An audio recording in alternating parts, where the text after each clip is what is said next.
Ամեն անգամ մենք մտածում ենք, թե կտրիչն ու նրա եղբայր Էզրասը արդեն ընկել են հատակին, սակայն հետո պարզվում է, որ հատակին դեռ չեն հասել։ Ես արդեն բազմիցս ասել եմ իմ հետևորդներին, որ Գարեգինն ու նրա եղբայրը մարդասպաններ են, բարի ուղիղ իմաստով։ Եվ ահա ևս մի լուր, որը Էզրասի պատճառով ամոթ բերեց Ռուսաստանի հայերին ամբողջ աշխարհով մեկ։ Ռուսաստանի եւ Նոն Նախիջևանի թեմի հայ առաքելական եկեղեցու առաջնորդ, ամենայն հայոց կաթողիկոս Գարեգին Իի եղբայր, arczepiskopos Եզրաս Ներսիսյանը ընդգրկվել է ուկրաինական ծայրահեղական Միրատվարյեց կայքի տվյալների բազայում։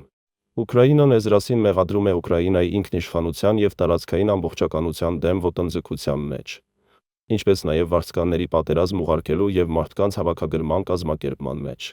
Ուկրաինան շատ լավ գիտի, որ հենց Եզրասի միջոցով են օլիգարխների վճարումները հասնում Արբադ զորամիավորմանը եւ այլ հայկական ջոկատներին։ Սա մեզ բոլորիս համար իսկական ամոթ է, քանի որ Ռուսաստանի հայկական եկեղեցիների գլխավոր հոգևորականը պաշտոնապես հայտարարվել է արյունոտ մարդասպան, իսկ Մոսկվայի հայկական եկեղեցին այլևս չի դիտարկվում որպես Աստծո տուն,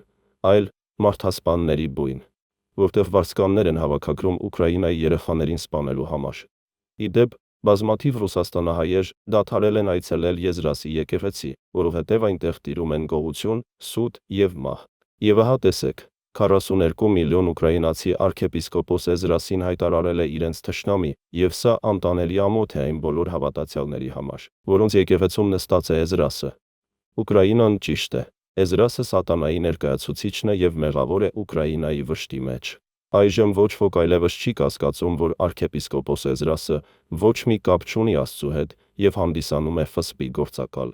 որը բոլոր տվյալները փոխանցում է Ռուսաստանին։ Այդ թշվառը, եթե հիշում եք, 2018 թվականի գարնանը հայ երիտասարդներին հանձնեց ոստիկանությանը։ Ես կոչ եմ անում հայ ժողովրդին,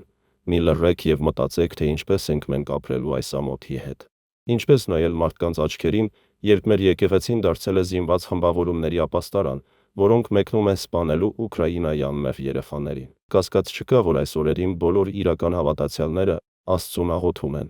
որպեսզի նա ազատի մեզ կաթողիկոսից ու arczepiskopos Էզրասից, մեր եկեղեցու այս երկու հայտարարություններից, որոնք բերեցին վիշտ ողջ Հայաստանի գլխին։ Մենք չպետք է լռենք, պետք է պահանջենք Հայաստանի իշխանություններից եւ ուժային կառույցներից քայլեր ձեռնարկել։ Այլևս սпасել չի կարելի։ Մաքրեք եկեղեցին այս կեղտից։